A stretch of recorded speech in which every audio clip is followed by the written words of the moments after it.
बिस्मिल्लाहिर्रहमानिर्रहीम, अस्सलाम वालेकुम। मैं शाहिद सकलैन हूँ। आप मुझे मेरे यूट्यूब चैनल फेसबुक पेज पे देख रहे हैं। 25 फरवरी है और मंगल का दिन है। मुस्तफ़ा कत्ल केस की तहकीकात तो आगे बढ़ ही रही हैं, लेकिन इस केस ने बहुत सारी नई चीज़ें, बहुत सारे नए मामलात खोल के रख दिए हैं। आज की तारीख़ में जो है वो बहुत सारी डेवलपमेंट्स हुई हैं, जो कुछ मैं इस वीडियो में आपके साथ शेयर करने की कोशिश करूँगा। ये जो मुल्ज़िम अरमगान था, इसका असल मामला था क्या? ये किसको, आखिर ये अल्लाह ताला को, कुदरत को क्या समझता था?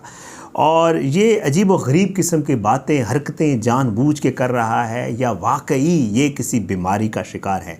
क्या ये अपने आप को बचाने की कोशिश कर रहा है? बहुत सारी ऐसी नई चीज़ें सामने आई हैं जो आज की इस वीडियो में आपके साथ जो है वो शेयर करनी है। पुलिस को उसने कहना शुरू कर दिया है कि जी मैं मुस्तफ़ा को नहीं मारना चाहता था, असल में कुदरत जो है उसे नहीं बचाना चाहती थी और उसकी मौत लिखी हुई थी। पुलिस तफ्तीश में उसने ये जो है इंकशाफ किया है। साथ साथ जो है जज एक फारिग हो गए हैं, उसके हवाले से आज की इस वीडियो में आपके सामने रखेंगे और चीज़ें, और साथ साथ जो है जो उसके घर से असलहा मिला है उसके हवाले से बताया जा रहा है कि वो इसराइली साख्त का असला था। वैसे तो हमारे यहाँ पाकिस्तान में मुख्तलिफ, मैं सिंध की बात करूँ, पंजाब की करूँ, KP की करूँ, बलूचिस्तान की, जिधर की भी आप बात सुन लें, तो हमारे यहाँ ये असलहा वगैरह और ये चीज़ें बाकायदा तौर पे मिल जाती हैं। कोई इतनी बड़ी बात नहीं है और इसमें आपको पता है जो मामलात हैं वो सबके सामने हैं, मज़ीद तफसील में नहीं जाऊँगा। तो बताया ये जा रहा है कि ये जो राइफ़ल है ये इसराइली साख्ता थी, तो इसके पास इसराइली साख्ता राइफ़ल जो कि काफ़ी महंगी होगी, ज़ाहिर बात है, वो कहाँ से आई? फिर इसके पुलिस में और दूसरे इदारों में सहूलतकार भी थे, वो सहूलतकार भी पकड़े गए हैं अब, और मामला जो है वो बहुत आगे चला गया है और पूरे कराची में इस केस को लेकर बाकायदा खलबली मच गई है। कोशिश करूंगा एक दो वीडियोस में ये सारी तफसील आपके साथ सामने रखूंगा। इस वीडियो में स्पेसिफिकली दो तीन चीज़ें आपके साथ शेयर करूंगा। सबसे पहले जो आपको चीज़ बतानी है वो ये है कि जी ये जो अरमगान है, इसके घर जब छापा मारा गया तो इसके घर से मिलने वाली, बताया ये जा रहा है कि एक राइफ़ल जो है वो इसराइली साख्ता निकली। मैं आपको बता चुका हूँ। अरमगान के घर से 3 हथियार मिले थे, लेकिन इनमें से एक जो है वो हथियार वो ऊज़ी या ओज़ी है, ये गालबन ये इसराइली साख्ता है। और ये जो हथियार हैं इसके हवाले से बताया जा रहा है करोड़ों मालियत के हथियार हैं और इनके हवाले से कोई भी लाइसेंस अभी तक पेश नहीं किया जा सका, ये बग़ैर लाइसेंस के थे।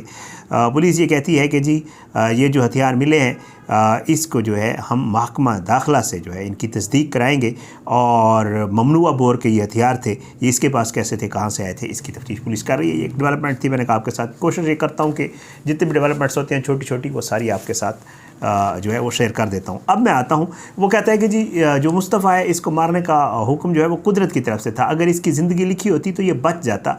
मैंने 3 बार जो है इसको छोड़ने की या इसको ना मारने का फ़ैसला किया, लेकिन कुदरत चाह रही थी मैं इसको मार दूँ। क्या इसने जो मारा है जी मुस्तफ़ा को, ये कहता है कि जी इसने पुलिस को ये बयान दिया है कि मैंने मुस्तफ़ा को मारने से पहले 3 बार टास्क किया और टास्क करने का मेरा मकसद ये था कि मैं चाह रहा था कि टास्क करूं, अगर अल्लाह ताला ने इसको बचाना हुआ तो ये बच जाएगा, अगर ना बचाना हुआ तो ये मर जाएगा। ये कहता है कि जब मुस्तफ़ा को मैंने बुलाया, मुस्तफ़ा अंदर आया, तो जो ही अंदर आया मैंने उसके जो है सर के ऊपर राड मारा, जिससे वो ज़ाहिर बात है उसको चोट लगी और वो बैठ गया। तो वो कहता है कि जी वो जब ज़ख्मी हुआ उससे, तो वो बाहर निकलने की कोशिश करने लगा और मैं उसके सामने आ गया। मैंने उससे कहा कि देखो मैं तुम्हें छोड़ दूँगा, देखिए टास्क कर लेते हैं, अगर हेड आया तो मैं तुम्हें छोड़ दूँगा, टेल आया तो मैं तुम्हें मारूंगा। कहता है जी मैंने टॉस किया और जब टॉस किया तो उसमें टेल आ गया और फिर कहते हैं कि मैंने मुस्तफ़ा के सर के ऊपर दूसरी बार डंडा मारा या दूसरा वार किया उसके ऊपर। वो कहते हैं कि सिक्का, मैंने जो है उसको मारा, सिक्का उछाला और जब टेल आया तो फिर मैंने मुस्तफ़ा को मारा। वो कहता है कि मैंने 2 बार जो है सिक्का उछाला। फिर उसके बाद वो कहता है कि जब ये सारा कुछ हो गया, मैंने इसके ऊपर तशद्दुद किया, तो एक बार फिर मैंने इसको छोड़ने का जो है अल्लाह ताला पे छोड़ा, कि कुदरत पे छोड़ा कि मैं इसको छोड़ दूंगा। और उसके लिए वो कहता है जब मैं दोरेजी ले गया इसको और वहाँ जाकर मैंने गाड़ी की डिग्गी खोली और जो है इसको मैंने कहा कि जब मैंने आपको पिछली वीडियोज़ में बता चुका हूँ कि डिग्गी खोल के मैंने इसको कहा कि भागना चाहते हो तो भाग जाओ, तो कहता है कि उठने की उसने कोशिश की, उसके घुटनों के ऊपर और ज़ख्म थे तो नहीं भाग सका। तो मैंने उसको कहा देखो यार, मैं एक बार फिर कुदरत से जो है वो ले लेता हूँ इस चीज़ का मामला कि जी तुम्हें जलाना है या नहीं जलाना है। अगर तो आ गया हेड तो मैं तुम्हें नहीं जलाऊंगा और अगर आ गया टेल तो मैं तुम्हें जला दूंगा। वो कहता है फिर तीसरी बार मैंने जब वहाँ आग लगाने लगा तो उससे पहले फिर मैंने सिक्का उछाला। सिक्का उछाला तो फिर टेल आया। तो इसका मतलब ये है, वो कहता है कि कुदरत भी नहीं चाह रही थी कि मुस्तफ़ा बचे। और फिर मैंने यही समझा कि ठीक है, अगर इसने बचना होता और अल्लाह इसको बचाना चाहता तो वो एक किसी बार भी हेड आ जाता, हेड नहीं आया, तो इसका मतलब ये है ये टॉस हार गया और इसको मरना चाहिए, तो मैंने इसको मार दिया। अब वो इस मामले को इस तरफ जोड़ रहा है। तो ये एक चीज़ जो है वो बड़ी हैरान कुन फिल्मी अंदाज़ में जो मारने की बातें हो रही हैं, तो उसमें वो कहता है कि जी ये मारने का कुदरत की तरफ से जो है इशारा था और मैंने इसको मार दिया। इस तरह की बातें आपसे वालिद को भी देखा है, वो भी इस तरह की बातें अजीब गरीब किस्म की कर रहा है। बहरहाल जी, एक और पेशरफ जो मैं आपके साथ शेयर करूंगा, तफ्तीश के दौरान जदीद हथियारों और ऑनलाइन स्कीम के शवाहिद मिलने का इंकशाफ हुआ है। SSP anti violent crime cell जो है अनिल हैदर मिन्हास ने इन दोनों नुकात पर तहकीकात के लिए केस FIA को भेजने की सिफारिश कर दी है। पुलिस ज़राए के मुताबिक केस में जदीद हथियारों की मौजूदगी की निशानदेही हुई है, जबकि ऑनलाइन स्कीमिंग के शवाहिद भी आए हैं जिनकी मज़ीद तफ्तीश ज़रूरी है। SP AVCC ने सिफारिश की है कि केस को टेरर फाइनेंसिंग और हवाला हुंडी के तनाजुर में तहकीकात के लिए FIA के हवाले किया जाए। एक और डेवलपमेंट मैंने आपके साथ शेयर करनी थी। अच्छा, अब एक और चीज़ आपको याद होगा, एक जज साहब थे जिन्होंने वाइटो किया था स्याही जो है पुलिस कस्टडी लिखने के बाद जब इनके वालिद की मुलाकात हुई थी मुबैना तौर पे उस जज साहब से, तो जज साहब ने वाइटो करके इसको जुडिशल कस्टडी कर दिया था। एक जज साहब ने अरमगान का रिमांड नहीं दिया था, आपको याद होगा, हम आपको बारहा बता चुके हैं। आज वो जज साहब हारे हो गए, तो अरमगान ने जज साहब को भी फारिग करवा दिए। कैसे? सिंध हाई कोर्ट ने मुस्तफ़ा कत्ल केस के मुलजिम अरमगान कुरैशी का रिमांड ना देने वाले इस्तेदाद दहशतगर्दी की अदालत के जज से इंतजामी अख्तियारात वापस ले लिए। सिंध हाई कोर्ट ने मामला चीफ जस्टिस को भी भिजवा दिया है। अदालत ने करार दिया कि ATC मुंतजिम जज का रिमांड आर्डर टाइपिंग में था, जिस पर वाइटो लगाकर जेल कस्टडी किया गया। ये जिक्र हम आपसे बारहा अपनी वीडियोज़ में कर चुके हैं। मुलजिम अरमगान का वालिद जज के चैम्बर में बैठा रहा। तफ्तीशी अफसर ने तमाम शवाहिद पेश किए। मुंतजिम जज के पास मुख्तसर रिमांड का मुनासिब तरीका मौजूद था। तशद्दुद की शवाहिद पर बाद में कार्रवाई की जा सकती थी।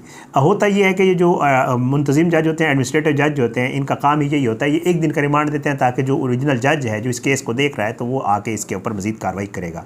लेकिन जज साहब को मुनासिब नहीं लगा, जो भी वजूहात थी, ज़ाहिर बात है वो आप भी सुन रहे हैं, हम भी सुन रहे हैं, तो उन्होंने जो है इसको जुडिशल कस्टडी कर दिया, पुलिस कस्टडी को। तो अब जस्टिस जफ़र राजपूत की सरबराही में 2 रुकनी बेंच ने केस की समाअत की, और जिसमें प्रोसिक्यूटर जनरल सिंध मुंतज़िर मेहदी ने रिकॉर्ड टेम्परिंग के इल्ज़ामात पर जज से अख्तियारात वापस लेने की सिफारिश की।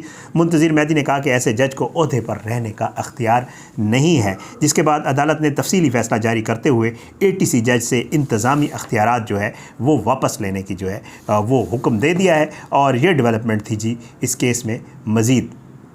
अच्छा, ये जो है अब इसके अलावा भी पुलिस का एक सहूलतकार जो है वो भी पकड़ा गया है। अब बाकायदा तौर पे कहा जा रहा है कि इसके अलावा भी जो लोग मौजूद होंगे इसकी सहूलतकारी में, चाहे वो, मैं आज सुन रहा था क्योंकि अब पुलिस अफसरान बहुत ज़्यादा एक्टिव हो गए हैं, आल दो ये सब उनकी नाक के नीचे हो रहा था, आल दो तमाम लोगों को पता है पूरे मुल्क में जितने भी मामला चल रहे हैं, चाहे वो नशे के हवाले से हों, चाहे वो मनशियात, जो भी मामला चल रहे हैं वो सबको ऊपर पता होता है, उनकी नाक के नीचे ये मामलात होते हैं, उनके नीचे के लोग ये सब कुछ कर रहे होते हैं, लेकिन तब तक कोई एक्शन नहीं लेता जब तक ये मामला जो है सामने नहीं आता है। आप यकीन करें पुलिस के सहूलतकार मौजूद थे।